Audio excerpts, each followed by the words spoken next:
Hello. Yes, yes, I can.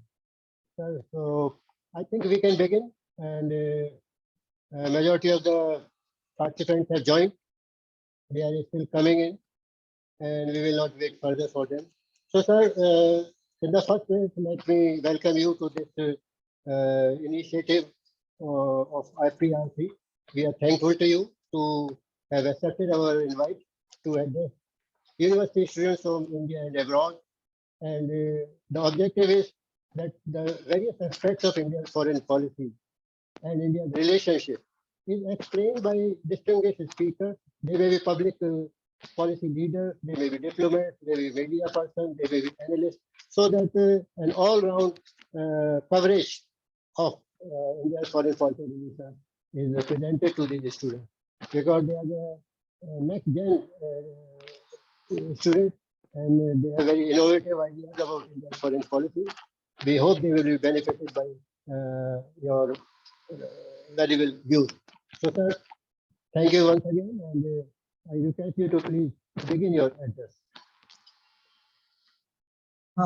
Can I begin? Yeah. Well, Professor Gaur and friends, a very good evening to all of you. And it is my pleasure to be here conversing with all of you on India's foreign policy and Latin American countries, Latin American Caribbean. In fact, this is close to me because I have already done 2 postings in Latin American countries, that is one in Venezuela and one just down south Venezuela, that is the biggest country in the Latin America, that is Brazil. So that's why I thought I'll share my idea with all of you. Now, before we venture into the foreign policy of India and Latin America, including Caribbean, let us have some comparative figures. Like population-wise, India is 1.41 billion, and Latin America LSE is 7.03 billion. So together they make about 26% of world's population. But even then, India's interaction with Latin America has not been enough. Between them, India and LSE countries share 19% of the Earth's land mass, and they share about 8.56%. They share about 9% of the world's GDP.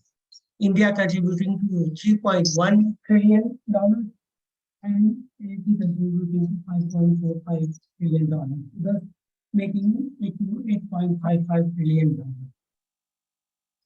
The land, by and large, the land in Latin American countries is very fertile, full of minerals, full of medicinal values, full of plants with medicinal value.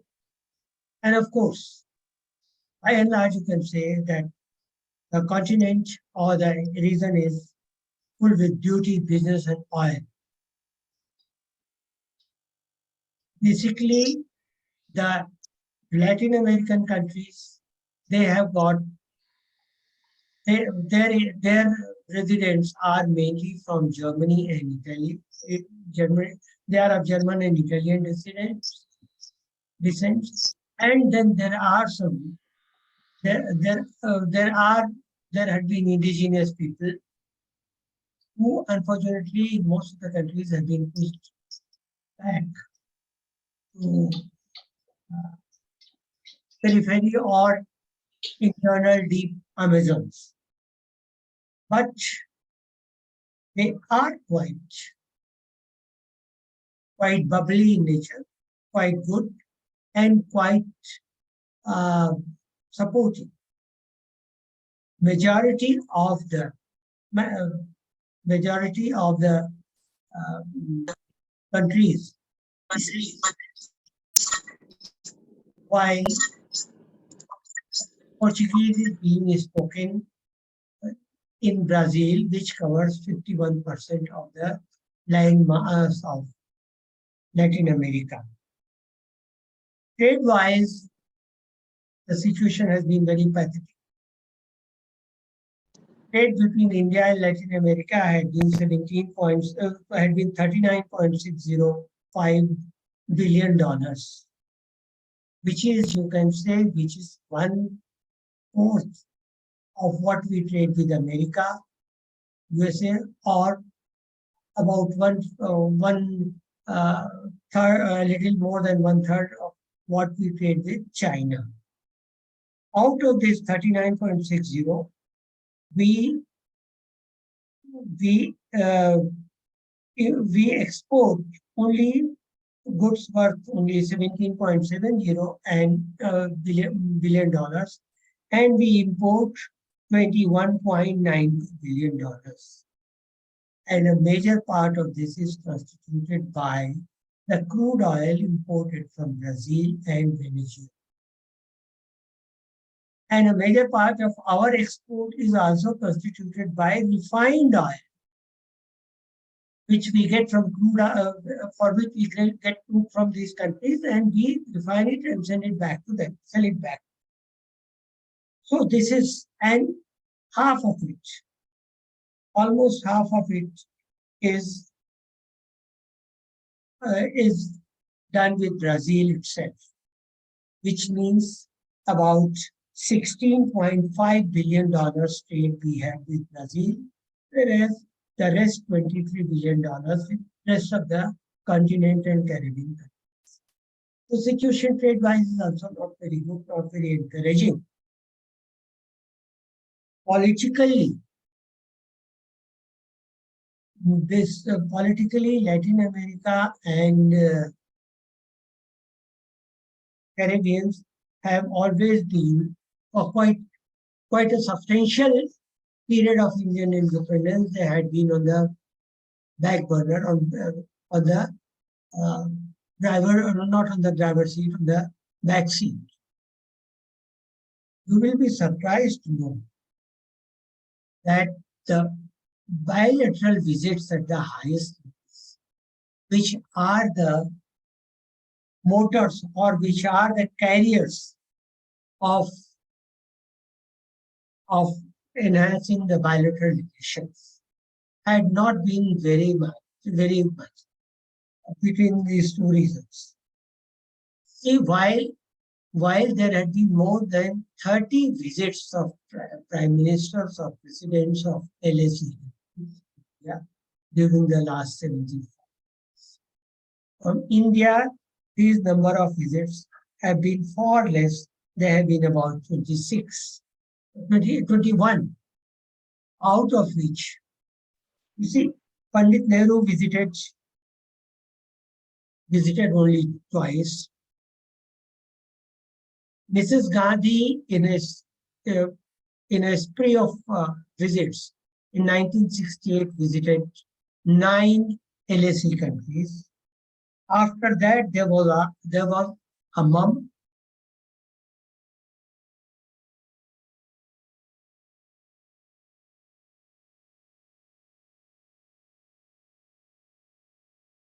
Visited 4 countries. So this, which is for optics, which is a very good thing between the two countries, had been lacking. Though now the current Minister of External Affairs, Dr. S. Jaishankar,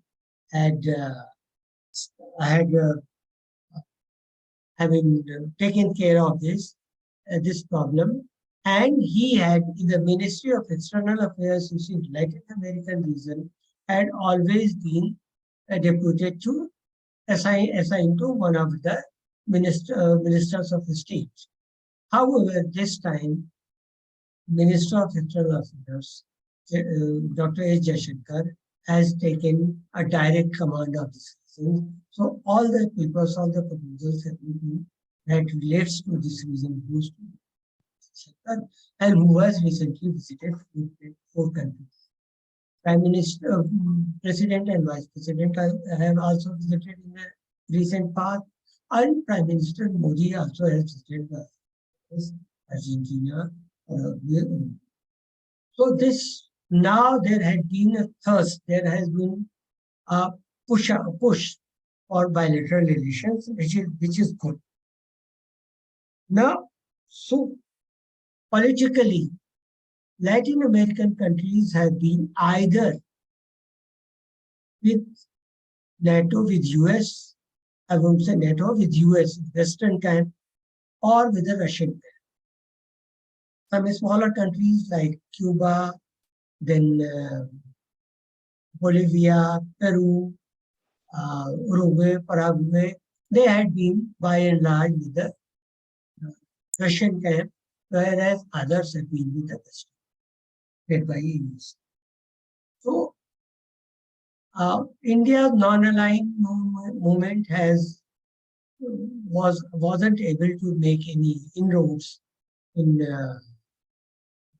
Latin American countries, who later on, instead of non-aligned, coined a term called active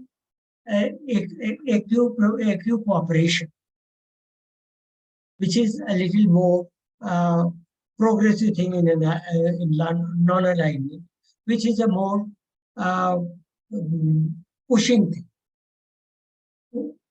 These political relations have not been very, very great with us. Socially,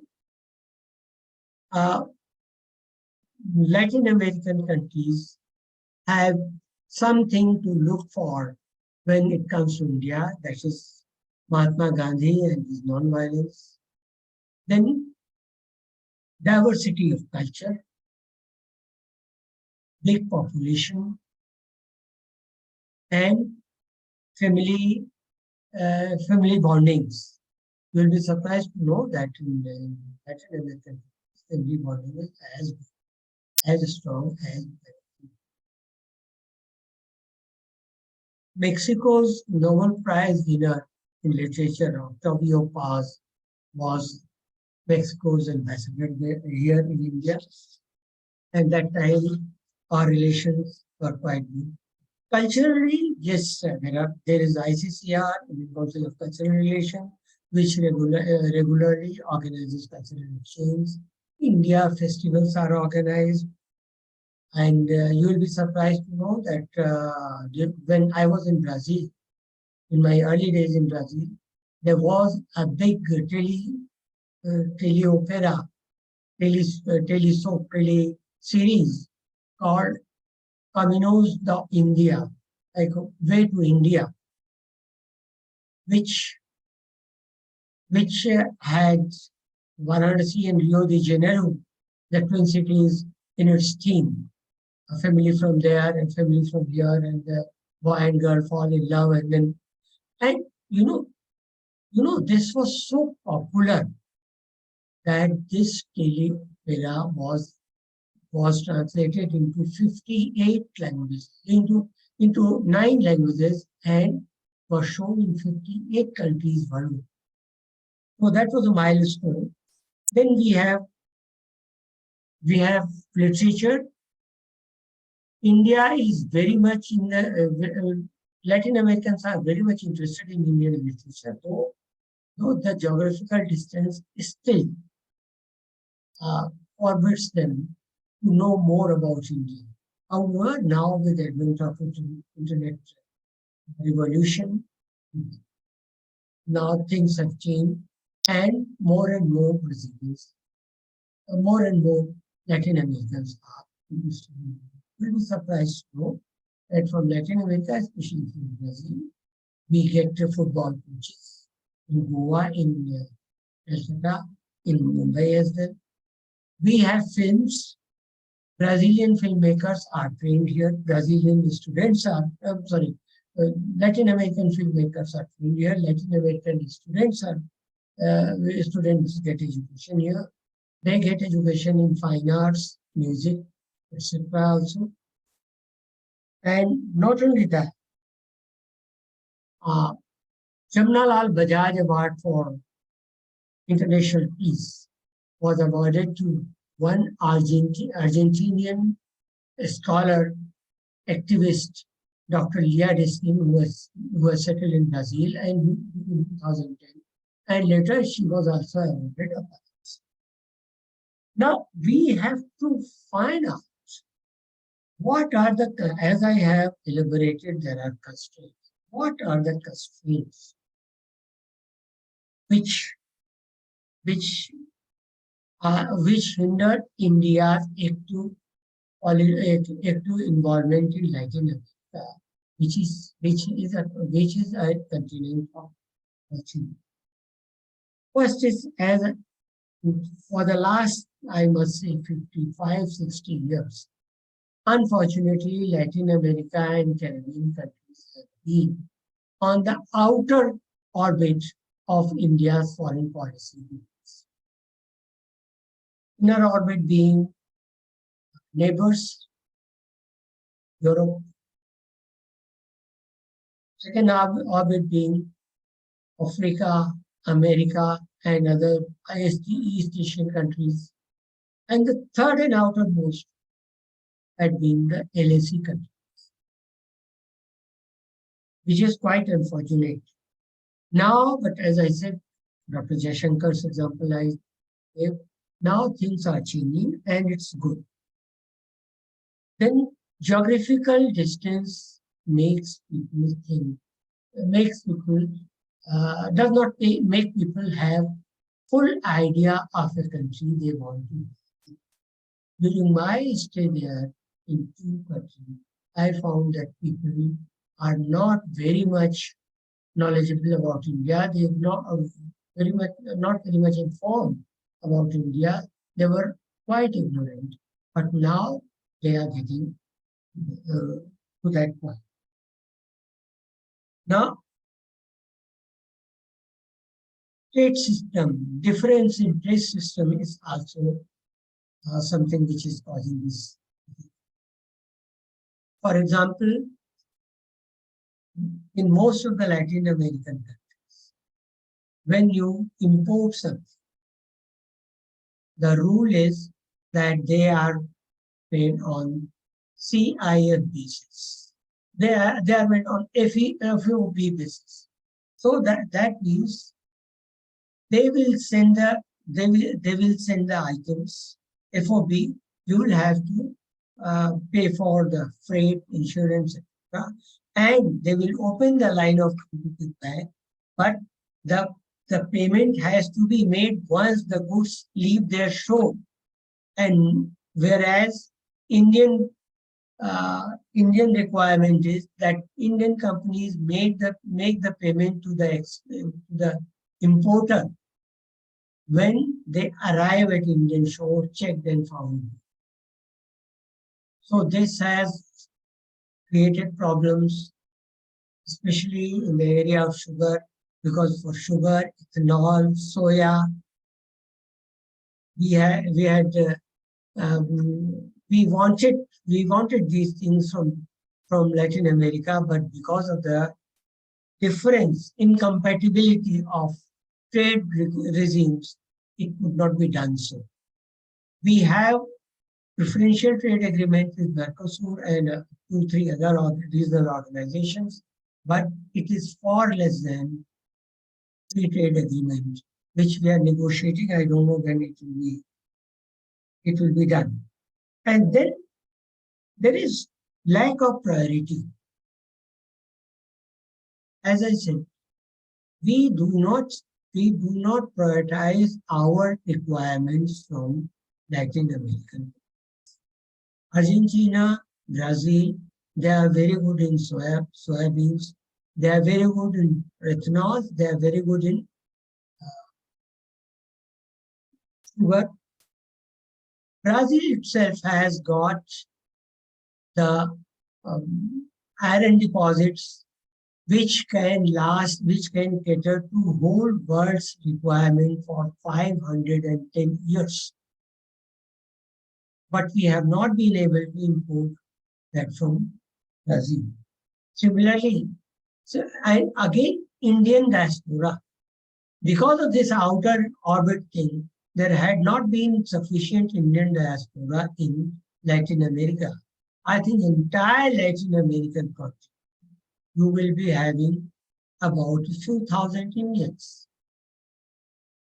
So these things create hurdles in doing trade, getting proper information. But there is a silver lining. Silver lining is that, as I said, cultural exchange is being prioritized. Information transfer is being accelerated. Then political initiatives, as I said, by EM and by others, now they are gaining momentum. And there had been of late India, Latin America conferences, which are the way to get to know each other, and which is the first requirement for trade or political relations. India is member of Group 4, which means India, Germany, Japan, and Brazil for reform of Security Council. But for regional and for local differences and for politics, many other countries like Mexico and Argentina, they have not joined it. They are members of the Coffee Group. We are present there in form of IT, in the pharma sector, in vehicle sector. You will be surprised to know that most of the Indian two-wheelers, that is mobiles, motorcycles, exported abroad is for Mexico. Our business with Mexico is more than our business with Bangladesh. We have, as I said, we can import iron from Brazil, lithium from Bolivia, which is very crucial for our future industries. So these are basically the point that India has got the capacity to offer many things to Latin America and vice versa. Get many things from there. But whatever is there, it needs to get some more momentum. It needs to get accelerated. Otherwise, we will remain on the periphery of the interest of Latin America. You will be surprised to know that China's trade with Latin America is 6 times that of ours, because they had a head start. They realized that Latin America is the continent, is the reason to go and establish trade. So, with this, I think lastly, we need to diversify our business with. Like Brazil is good at leather, Venezuela is good at corn producing, Argentina is good at rice, Chile is good at copper. Chile is the biggest copper producer in the world.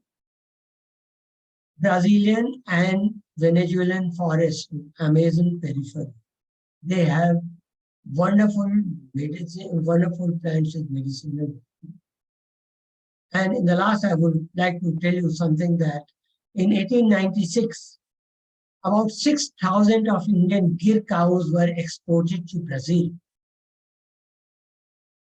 When they arrived, only 700 were alive.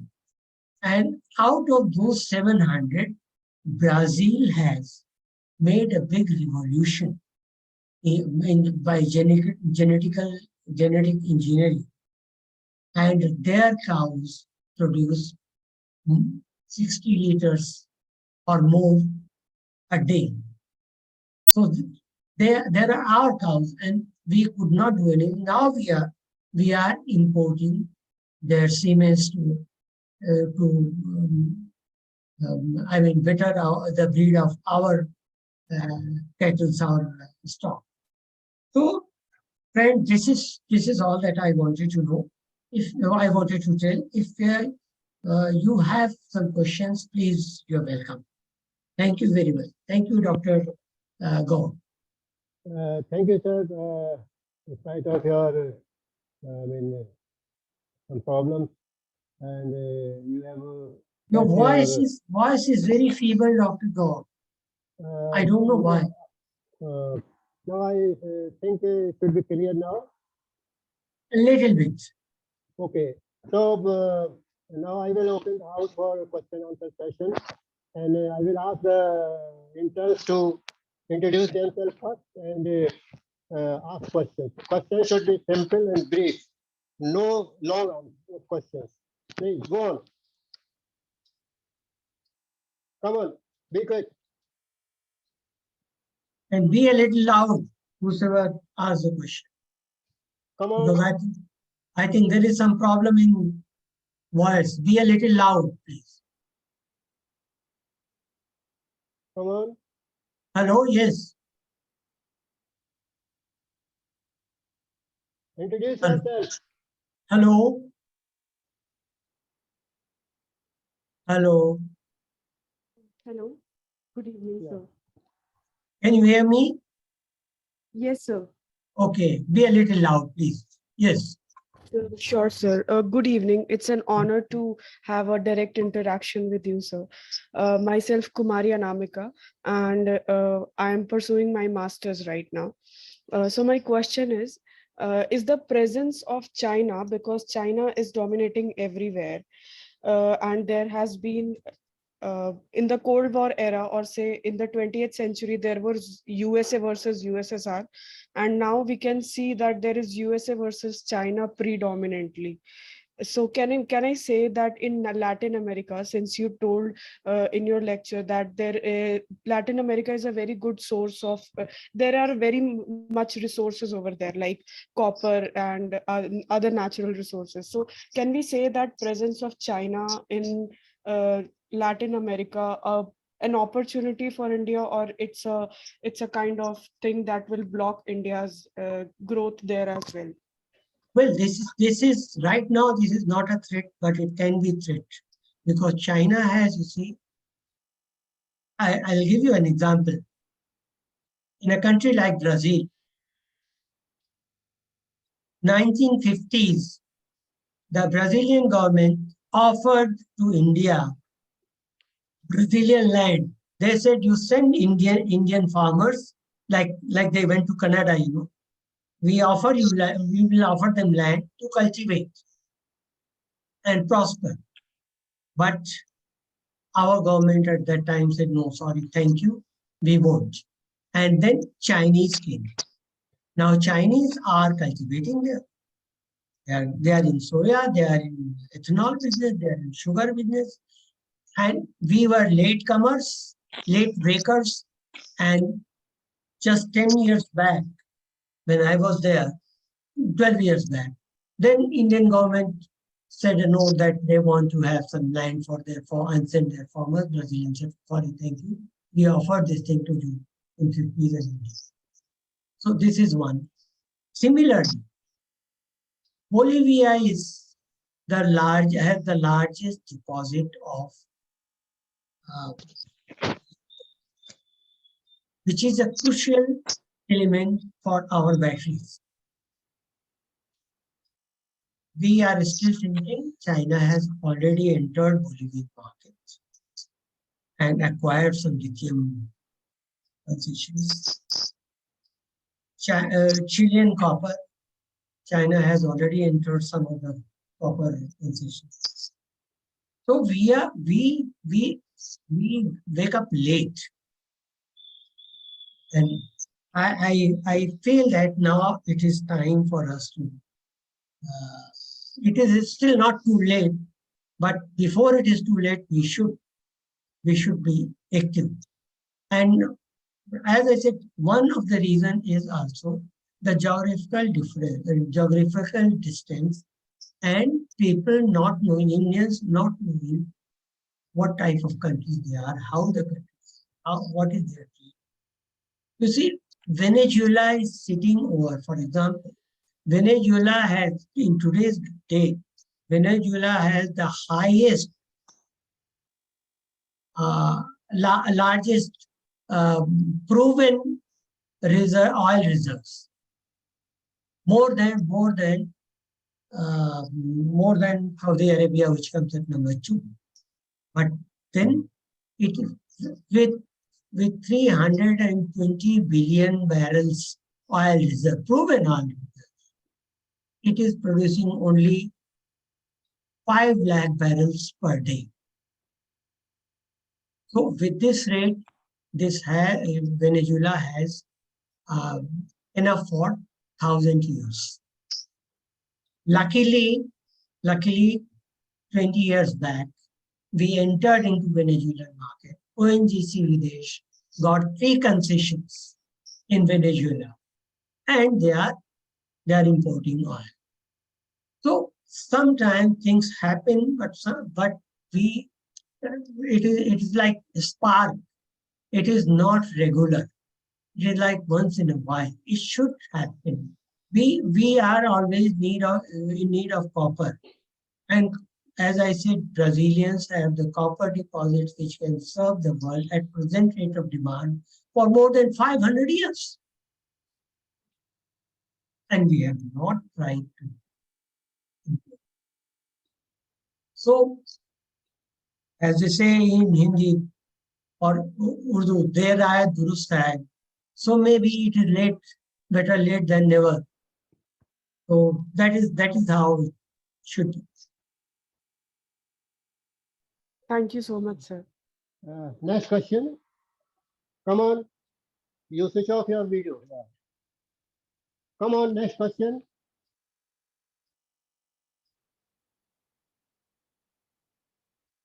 Amardeep. Kafle, yes. Come on. Sir, can I go? Yeah. Thank you so much, sir, for the insightful session. So my question is, what are the challenges for India-Latin America cooperation in the present time? Thank you. Look, the challenge is one, to overcome the lack of information. Because lack of information means lack of trust. And lack of trust gives way to lack of political relations. So one is lack of information. Now, I don't know how many people have done research on different areas of Latin American literature. But I will tell you something, I was surprised, astonished to see when a person came to my office. I was in Sao Paulo as the Consul General of India, the only consulate of India in the whole Latin America. Somebody called on me. He presented me a book, his research thesis, which was titled Concept of Astha in Bhagavad Gita. You see how deep he could go. Compare it with here, how many Indians have tried to have research in Latin American history, in the traditions of Latin American aborigines. Not many. Similarly, second thing is, besides information, second thing is our government initiative also. I am happy that with Dr. Jaishankar at the helm of the affair, it is getting done, though it will take some time, but it will have to be accelerated nevertheless. And thirdly, the trade practices.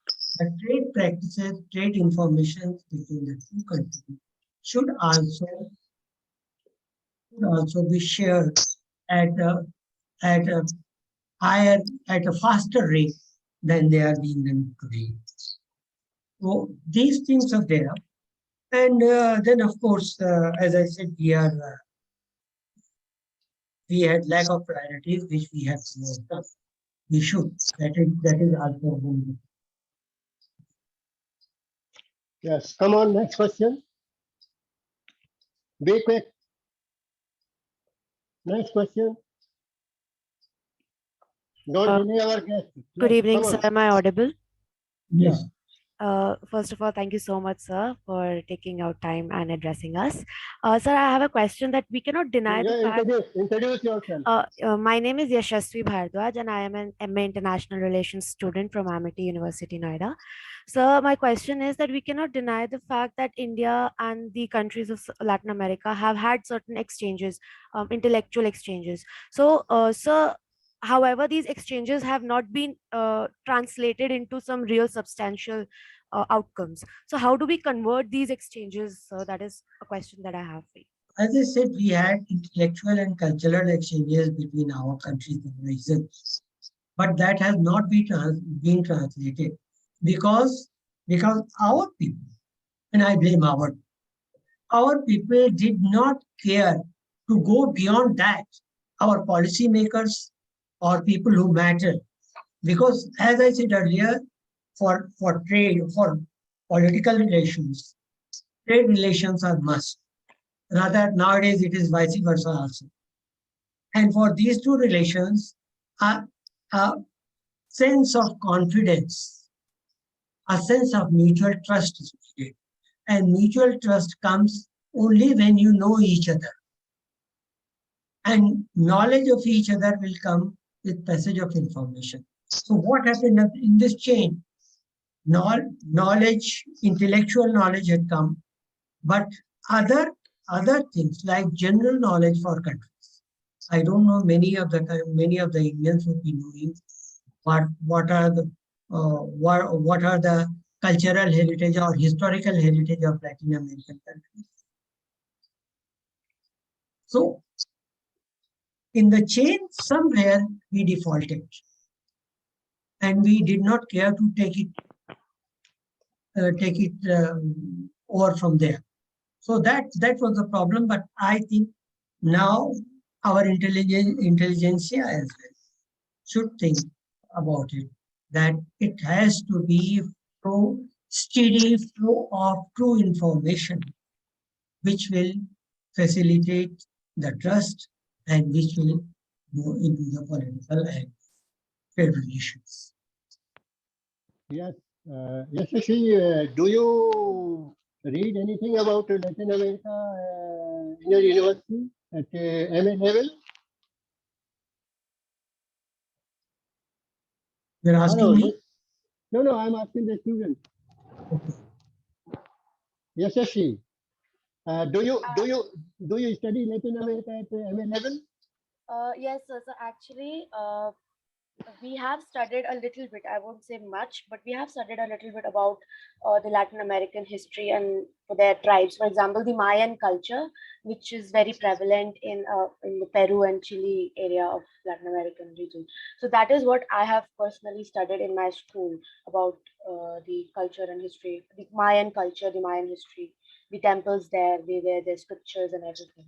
So that is what I have studied about them. But that is again in a very limited sense. Maya Incan of Mexico is. Yes. Next question. Come on, be quick. Next question. Good evening, sir. Am I audible? Yeah. Yes. Is my video visible as well, sir? Yes. Okay. First of all, sir, thank you for such an inspiring lecture. And secondly, I'm Vivan and I recently graduated with a bachelor's in international relations. So my question to you was, sir, recently our union ministry released a list for some critical minerals, some 30 minerals, and many of these are found in abundance in South America. But always the Indian foreign policy cadre has referred to South America as the last frontier. As a result, the Chinese have capitalized via their BRI and they have MOUs with Peru, Argentina, Ecuador, etc. So, sir, moving forward, when our demand is rising, how do you suggest should be the immediate steps that should be taken to improve our relations with the LATAM as well as increase our soft power in that region? See, we have soft power, but we have to increase it, we have to enhance it, and we have to accelerate it. Secondly, about the metals, about the critical metals or things that Latin America has. One thing in our favor is that Latin America is not as bad as Africa. Because in Africa, most of the countries are poor, very poor, and that's where China's debt trap comes in. They give them, in the name of project, they give them loan, and then they take the project or take the concessions, mines, nature, mineral resources concessions. But in Latin America, things are different because Latin Americans are by and large not that poor. Only a few countries are that much poor. They are quite better than their African friends. So, but China is trying its best to have this policy implemented there, and some of the country it has started. So that is where we have to come in. We have to convince, because wherever China has started its debt policy in Latin America, people knew. They later realized, those countries, that it is some sort of sinister thing. It is not a very fair and square deal, and that's the time when we have to enter. And as I said, we are in IT in the big way. We are in pharma in the big way. We are in production of, export of vehicles in big way. But there are other areas also that we should diversify. We should prove our credentials to them that we are not here to suck you up. We are not here to squeeze you, but we are here to help. Though with this thing, another constraint that is with India is that India's foreign assistance, it is not as big as China's. We are doing a lot in Asia. We are doing a lot more in Africa. We are doing much less in Latin America because we don't have that much resources. That's where I think our business houses should come in. There are a lot of things that can be done, because there are a lot of countries which are good in mineral resources, but they cannot extract it. There are a lot of countries which have plants of medicinal value. They cannot extract it. There are many countries, and one thing I'll tell you one thing, for example, like Latin America also has to be popularized in India, which has not been done. I have the biggest falls, the world's biggest fall is not Niagara Falls. It is the Iguazu Fall, you see, the volume wise. That, and then Venezuela has a lot more to offer. Argentina has a lot more to offer. Chile, on the whole western coast, has a lot more to offer to tourists. Why not our Bollywood people, who had been restricting themselves to Switzerland and France and England for shooting of locals? Why don't they go once there and see?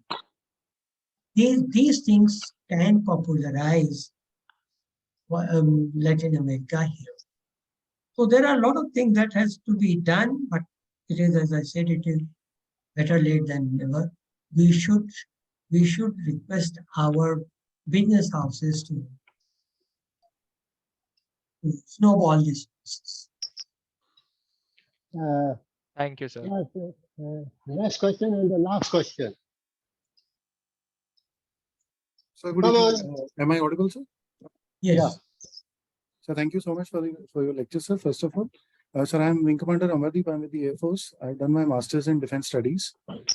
And my question is, sir, with respect to Latin America, what do you feel?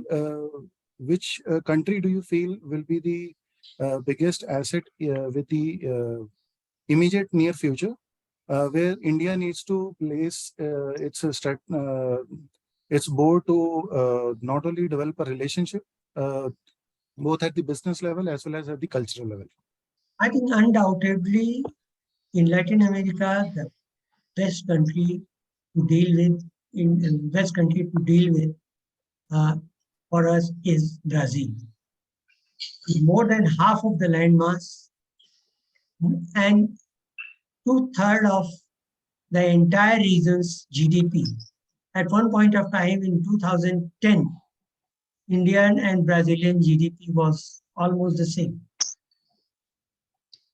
So, and as I said, iron, Brazil has iron, Brazil has unproven oil reserves of about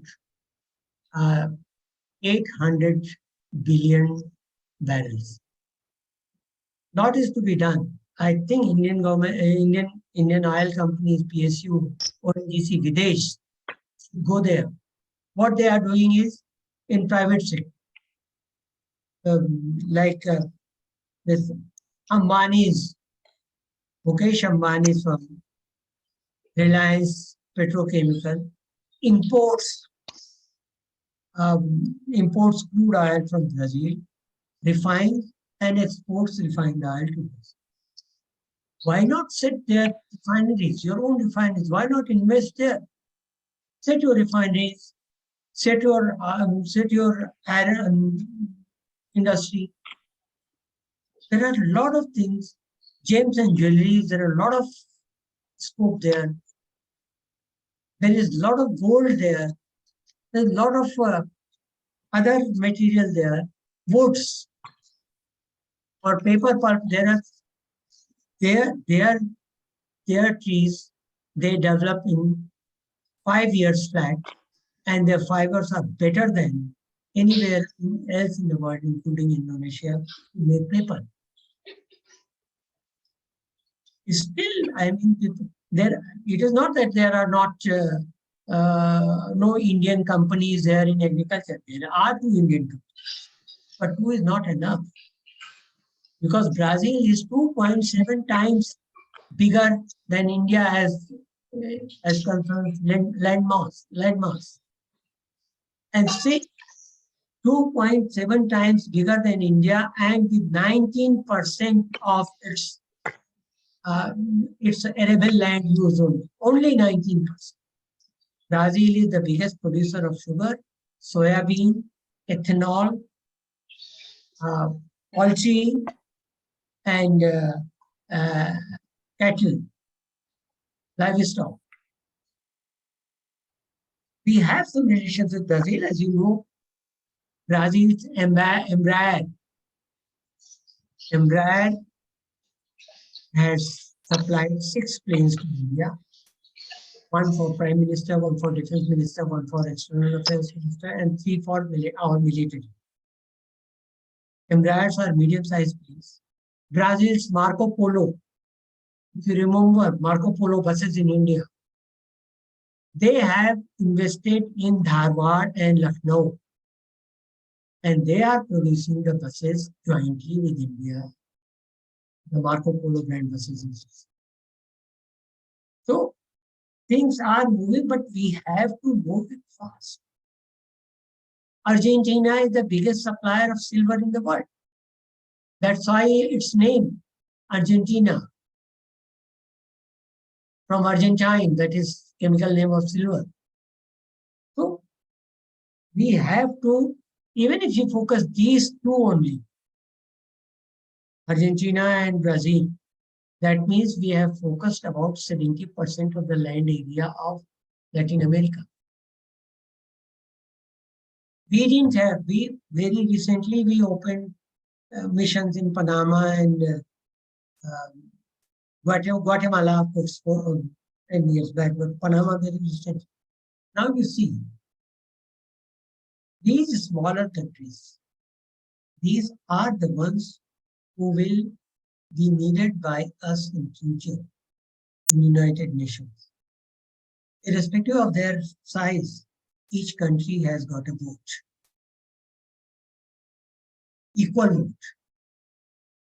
That's why of late our government woke up, and elsewhere, like in Pacific Ocean, the little island countries, 14 of them.